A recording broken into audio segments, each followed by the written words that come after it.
I never cried easily, never wanted anyone to see me. Now it's time to let the old ghost die.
Sheetrock, rebuilding, money to rebuild. What are you gonna do?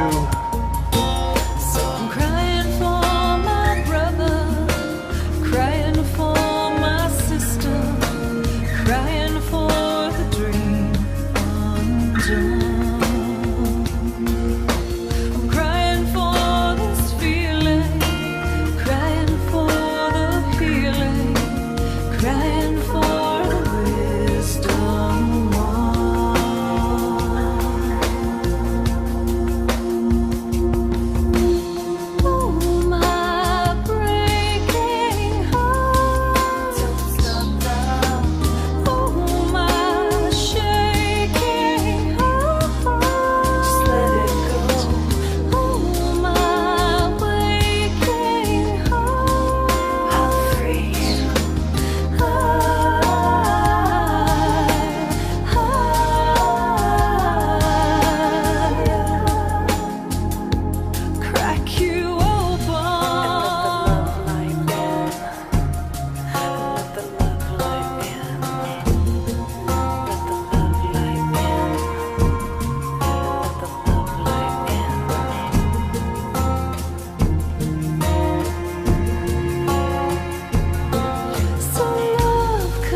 So what's your name? My name is Clarence Wilson.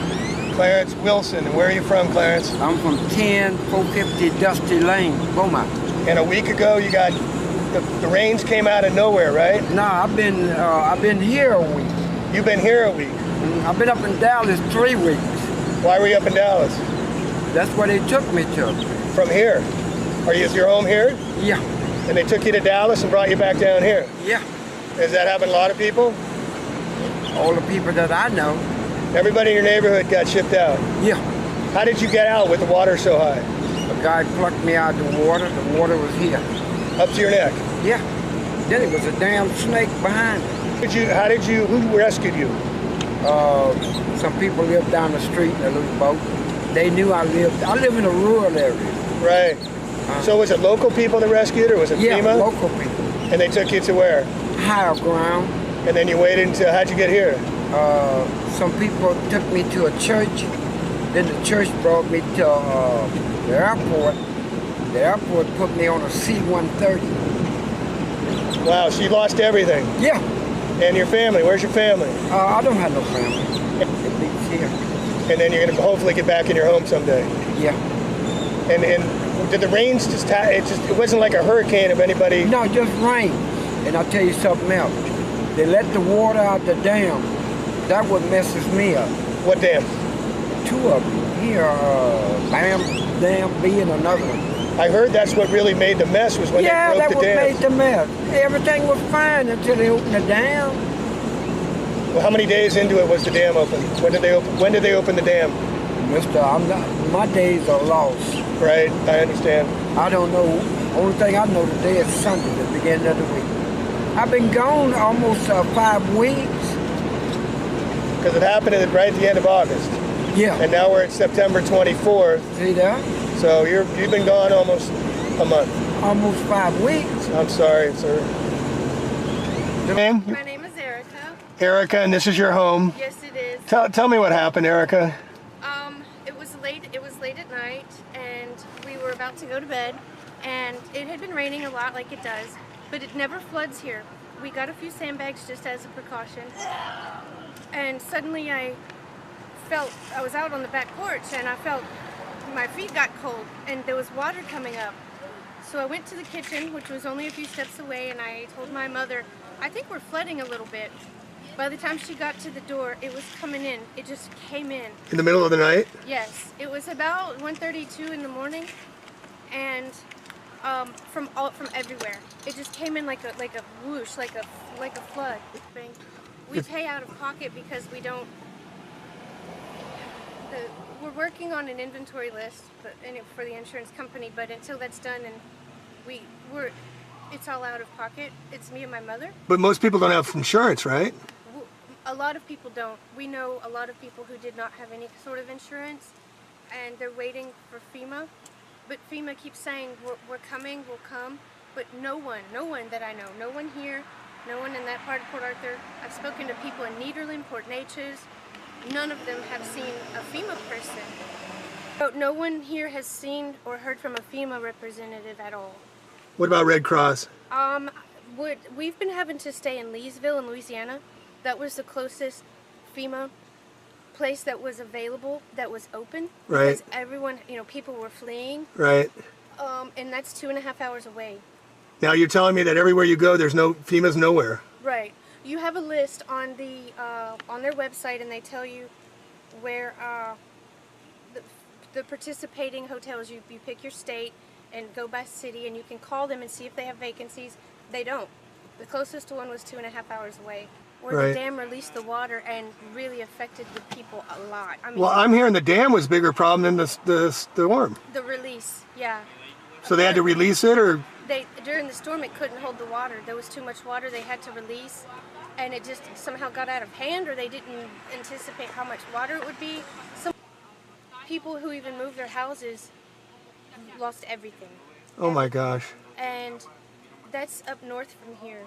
So we've spoken to people all up and down the country here is what I'm saying. And they were devastated all up there around the dam. Those are the people who seem to have lost the most as far as people we've spoken to. But there are people down here in Port Arthur who had water up to their roofs. And most of those people, a lot of those people didn't have any insurance. And I know people who live in several places who are also evacuees with us at this hotel. Right. None of them have heard from a FEMA representative, an inspector. We call, we're on hold for 140 minutes, and we just wait and wait, and they tell us you're on the list and it's pending or something. A few people who actually got it, they were people with children who lost everything. I applied, my mother applied. They said, well, we'll send you a text message or we'll get back to you, and it's been like 2 weeks. You don't hear from them. Hey, don't eat that. So by the time I got out here, they had it all moved.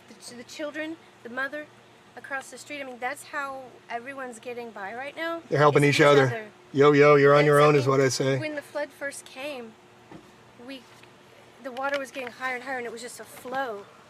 And so we know this is not a regular flood. A regular flood comes gradually. This was a whoosh of water. It said 50 inches in 4 hours. Yeah. is what the fire department guy told Over, me. Like in one day, it ended up being the news channel 12 just said like 62. It was more than we get in a year. We get a lot of rain, but this area, this neighborhood had never flooded before. Never. Through any hurricane, through any tropical storm. So, you know, the rescuers who came the next day, why didn't y'all evacuate? Well, it was only a tropical storm. We're used to that. We're Right. accustomed to that. Right. When no one knew that it would dump so much water in like one day or in a couple of days. Ours, we pulled out the carpet, we started trying to clean, and mold, just white mold, started growing all over the living room floor, and it was all kinds. Some looked like cotton, some looked like something you'd see in the sea flowing in the breeze. Oh my It gosh. was quite beautiful, but I was like, what the heck is this? Then we were getting black mold, green mold on everything. It happened fast because it's very humid here. And the neighbors next door, oh, we cleaned up, everything's fine, and we told them, check inside of your walls. Well, they did, and they found mold. So, and went and checked on Diane, banged on her door like a crazy person. She came out in her slippers, and she just looked down and saw the water coming and said, I understand. We had a friend, Danny, here. Danny Hilton, he had to come here because his house had flooded with like 4 or 5 feet of water. He has no insurance, none. And so he came here to evacuate. He was sleeping on the floor when the flood came. I only had time to say, Danny, get up, it's flooding, there's water coming in. He sat up and said, what? And stood up, and by the time he did that, his bedding was floating. And it just happened so fast. Her father is a shrimper. He got his shrimp boat and went to save some of their friends and family who were flooded. In the shrimp boat, if you can imagine a shrimp boat going through the neighborhoods. Oh my That's gosh. what people did. I heard that. I heard the locals had their boats coming and saving Yeah. people because there's no one around to help them. They were overwhelmed. They were so overwhelmed. As soon as dawn came, of course we didn't sleep. As soon as dawn, all these boats started coming in. All these people from everywhere. We met people from Missouri. We met people from Austin, Dallas, from Louisiana. We met people from Missouri. I know I'm going to forget some, but I mean all over. Just regular people, not Regular people. not Regular FEMA, not citizens, yeah.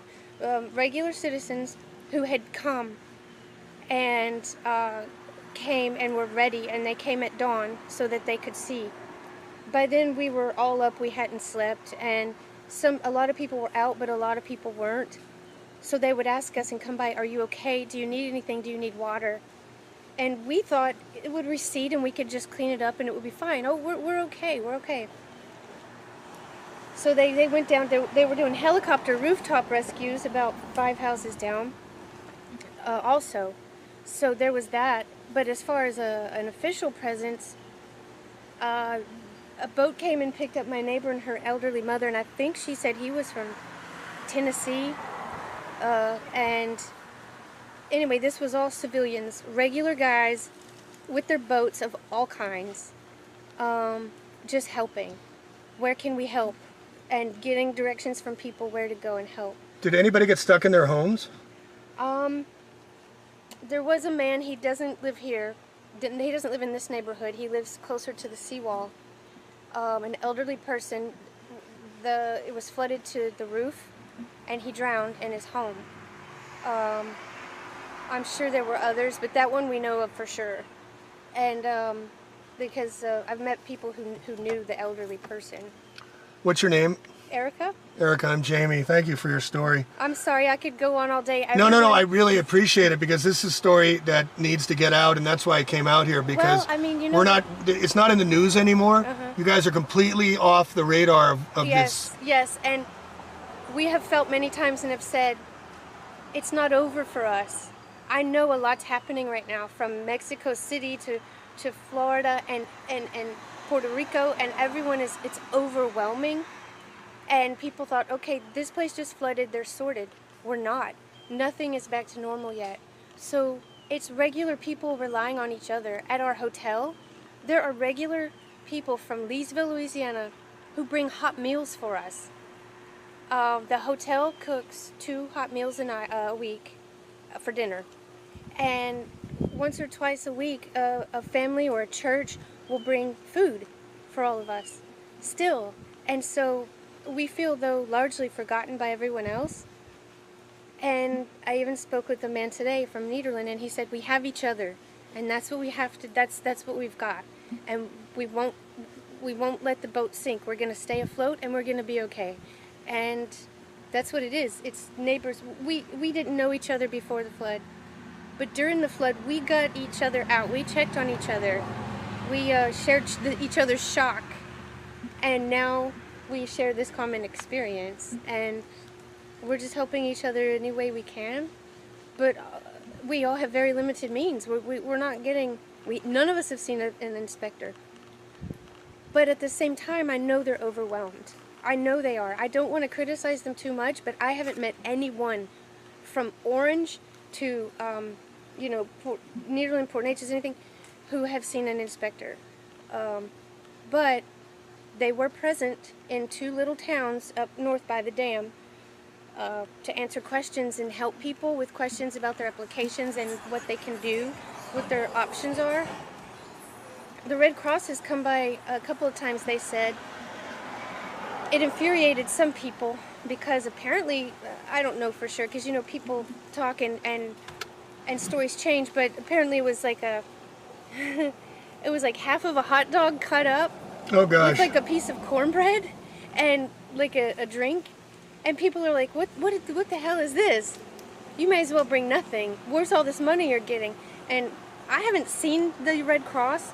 I've passed them twice on the road in different places, but I've never seen them in person. Let the love light in.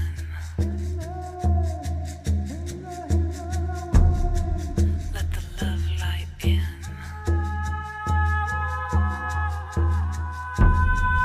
Let the love light in.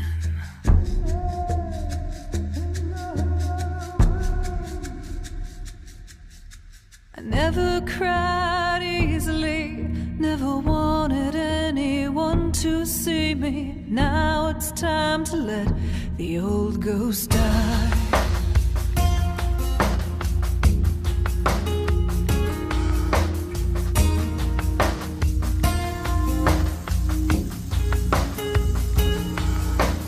Crying for my mother, crying for my father, crying for my unborn son.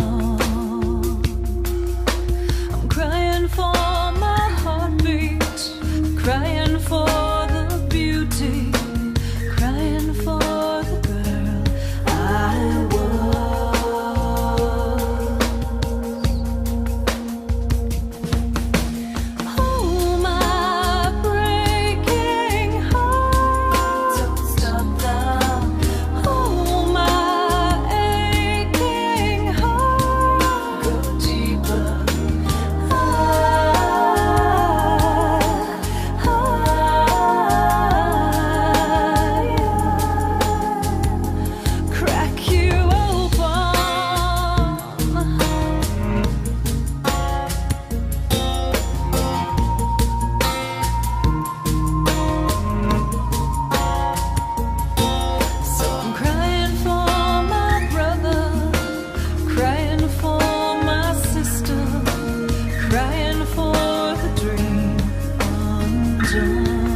rebuild.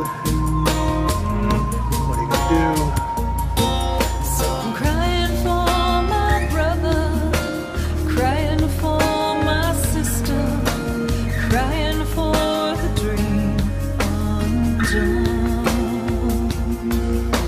I'm crying for this feeling, crying for the healing, crying for the wisdom won.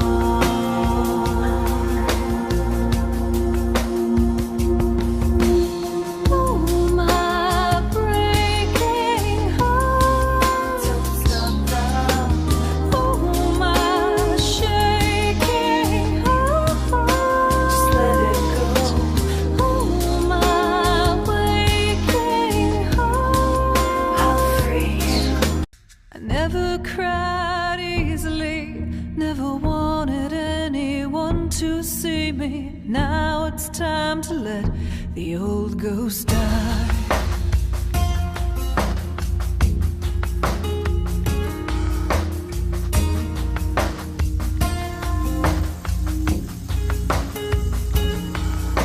I'm crying for my mother, crying for aching heart. Don't stop now. Oh, my aching heart, go deeper. Kids' toys here. Look at this.